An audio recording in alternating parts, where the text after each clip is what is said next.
The Northern States Governors Forum announced the creation of a regional security trust fund after a joint meeting with the Northern Traditional Rulers Council. The fund, to be deducted at source, is intended to bolster efforts against banditry, terrorism, and kidnapping that have plagued the region for years. The governors urged President Bola Ahmed Tinubu to order an immediate 6-month suspension of all mining activities in northern Nigeria, saying illegal mining has become a major contributory factor to insecurity.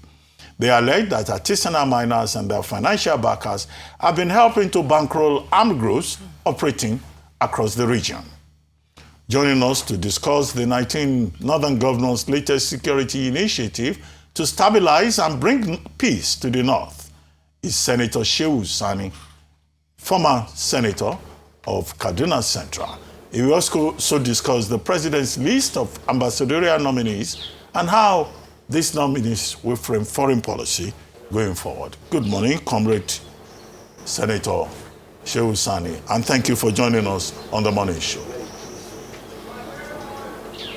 Thank you for having me in your program. Very good. Well, two major issues. The Northern Governors meeting and talking about a security trust fund to ensure security and proposing to the President to suspend mining for 6 months and also to do something about artisanal miners who they allege are funding banditry and terrorism in the North. And then, of course, the equally important subject of ambassadorial nominees. I was actually looking for your name on that list, but I want to assume it's an oversight for now. Over to you, Comrade. So which one are we talking about first? The Northern Governors? The choice is yours. The choice is yours, wherever you want to start from. Okay. First of all, let's talk about the Northern Governors meeting. Well, the Northern Governor meeting was long overdue, in the very sense that the region has come under sustained attack by terror groups and bandits in the last 15 years. And since the coming of this administration, there has not been a serious regional effort in terms of addressing the problem. And I believe that the governors, being the chief executives of the state, hold in some way the ace as far as regional effort is concerned in tackling this criminality. One of their resolutions was that there should be suspension of mining activities. Well, it is a fact that in states like Zamfara, Niger states, and parts of Nasarawa state, illegal miners are working in cahoots with these bandits. And for that very fact that there is the need to secure that very area, suspension of this mining will help in some way, but not always, in the very sense that when you go to the hinterlands of Niger State, you will see that most of the areas where these bandits are operating are areas where these illegal mining activities is taking place. And as such, it becomes very difficult to separate who is a miner and who is a bandit. And that suspension will give the military and our security agencies the authority and the leverage to go into such ungoverned spaces and take actions as far as this is concerned. And this mining activities is one that generates hundreds of millions of dollars. And we are still not in control of that part of our country, and that's an important and significant component of our economy.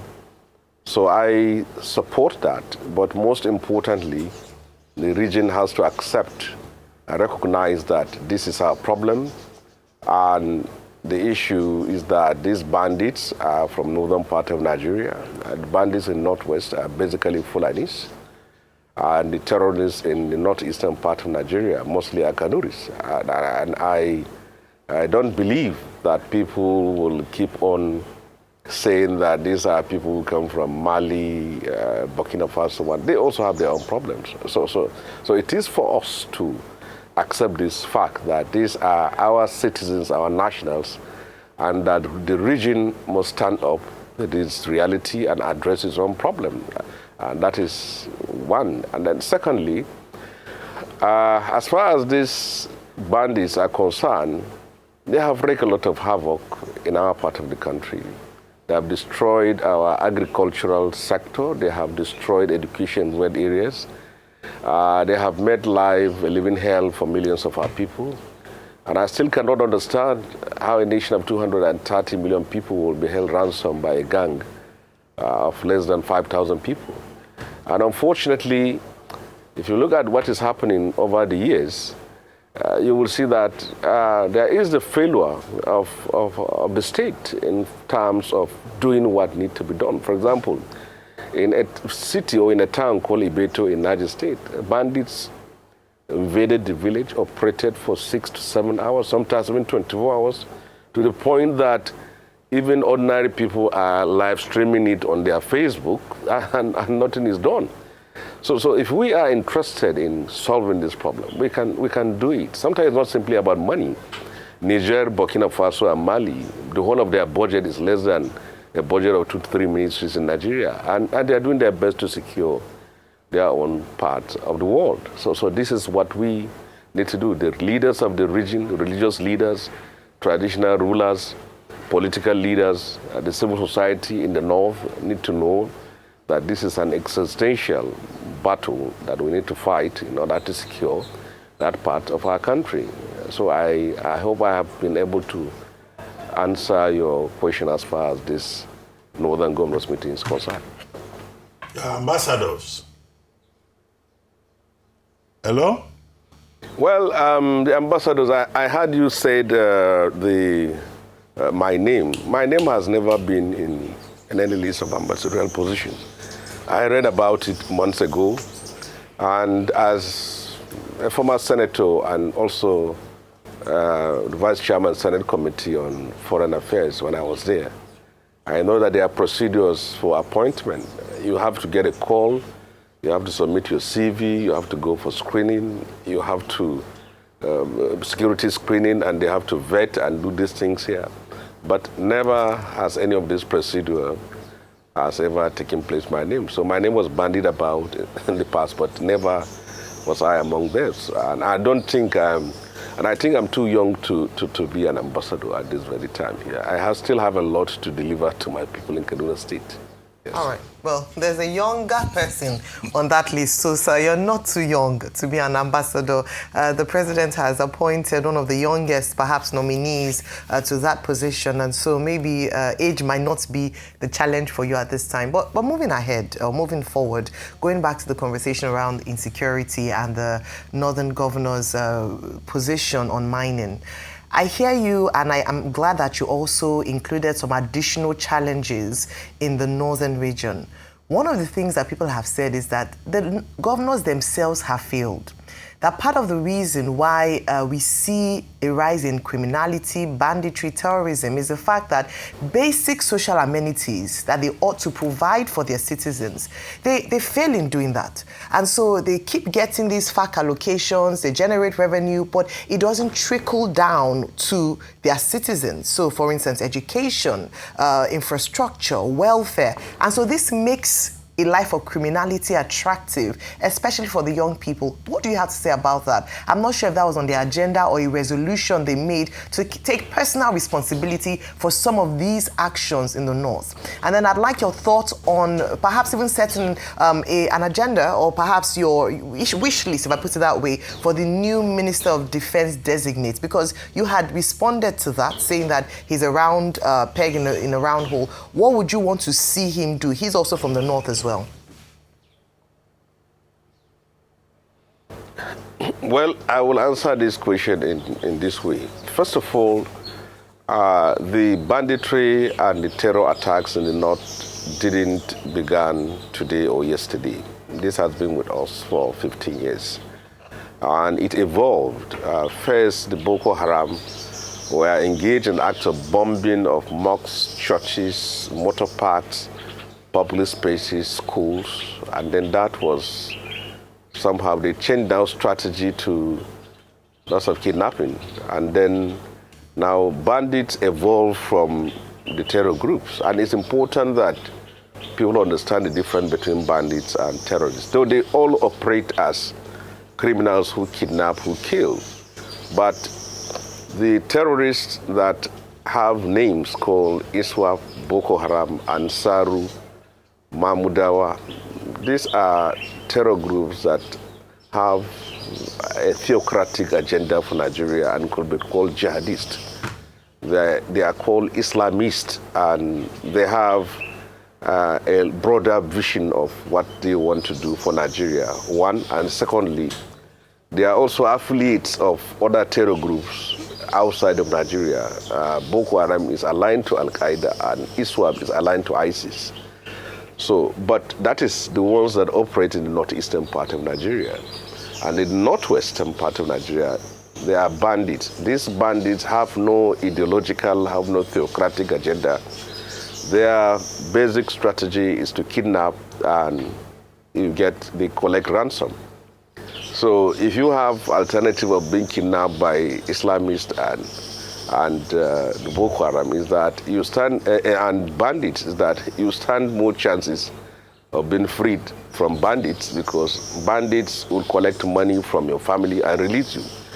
But the Islamists have affiliated to other terror groups outside of Nigeria, and also they have their own political agenda. So money may not be the reason why. That is why in their own case, like people like Leah Sharibu can be in that place for years. If you are hands of bandits, once you pay them, you get out of it. But they are all criminals who engage acts of killings. And now that is for that. Secondly, the region has been under this, like I've said, for 1.5 decades. And one of the problems that we face in the north is this culture of silence and complicity. Under the Buhari 8-year administration, the region was silent. People don't want to speak out when their people are killed, when their people are kidnapped.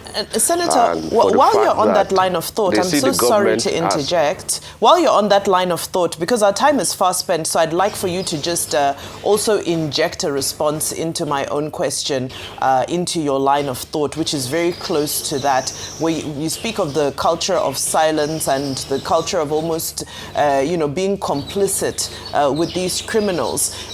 When the idea of a 6-month suspension on mining came about, and earlier you spoke about the fact that a lot of the culprits of these crimes, whether it be terrorists or criminality, are locals, they are Nigerians. However, many people will argue that even if that is the case, the nature of the crimes have become cross-border because the weapons are coming from around the region. And what will happen if we shut down the mines? Surely they will escape to our neighboring countries where there are people with similar ideologies. What then happens in 6 months? Then finally, Middle Belt. Some advocates and activists from the Middle Belt are coming out to say that they don't want to be part of this Northern Security Fund because they feel some of the Northern governors have been too gentle with some of the acts of terror that are happening, and they feel they're the victims. So some activists in the Middle Belt are saying, no, we can't contribute our money into this fund because we're not sure that our interests will be protected. So if you can just, I'm so sorry, I know it's quite a lump sum, but just so you can have the floor without interruption. Okay, well, I said it very well that suspension of mining for 6 months has to be augmented with doing something on the ground. This is not for the first time that mining is recommended for suspension. There was a time to which motorcycles were being banned. There was a time we had sale of petrol to rural areas is banned. There was a time we even have a social media that was banned, all in an attempt to tackle this issue of terrorism and banditry in rural northern Nigeria, but it never worked. So we can suspend the mining, but we have to go after the terrorists that is very, very important. And when I talk of culture of silence, I'm talking about the fact that when Buhari was in power, the same banditry and terrorism was going on, but people from our own part of the country, many, especially the political elites, kept quiet in the very sense that the government or the person in power at that very time come from our own region. When I was a senator, each time I stood up to speak about the killings of my people, the kidnapping of my people, some of the strongest opposition I get are people from my own region who believe that I'm trying to damage or to spoil, in quote, or to disrepute the government that is coming from our region, something they said I should be grateful for electing me into office. And that was even on video. So people kept quiet. At a certain time, even a traditional ruler in Kaduna State was suspended for speaking out against insecurity under Buhari administration. So this silence now has built up to take us to where we are today. And people are speaking out for the fact that this has not solved the problem. And this is where we have all landed today. And as far as the other question is concerned, is that, well, who is the middle belt? I will ask this question. If you say middle belt is not central, I don't see the difference between the thinking of Governor of Niger State and that of Kogi State, with that of Kaduna State and Zamfara State. And if you are talking of core middle belt, or you are talking of Benue and Plateau State, the governors are in sync with, so you can't secure a certain region and allow other parts of the region to go. Even if you create a wall around where you call the middle belt, as long as their neighbors are still in crisis, they will still be in crisis. Okay. So it's like Abuja now, we're trying to create a paradise or an oasis of peace. If Niger, Nasarawa, Kogi are having banditry issues, it's a question of time before it spill into Abuja. So that is how it is. Security is not simply about carving out a certain enclave of peace and harmony and thinking that other people can, yes. Okay, you didn't answer my question around the responsibility of the government. Can you just make one statement on that? Because I talked about the complicity, as it were, of the governors as a result of their failure to provide governance to the people that they govern. In one statement, I would like your response to that, please. Well, I think what is most important is that the governors must use the resources of their state to augment and secure and then support security agencies that are in their own very states here. If you look at it, during elections, the governors bring out a lot of money to support the civil defense, police, DSS, and whatever, all for the purpose of securing state power. But after that, you find out that the security agencies in their own very state, some of them, you even go to their DPO offices, you don't even have paper to write statement. They don't have communication equipment, they don't have vehicles. And then what the governors will say is that it's a federal responsibility. You cannot say that. They have to fund the security agencies in their own very state with state resources and think less about funding politics. This is very important. Thank you very much, Senator Sani. We thank you for your time with us this morning.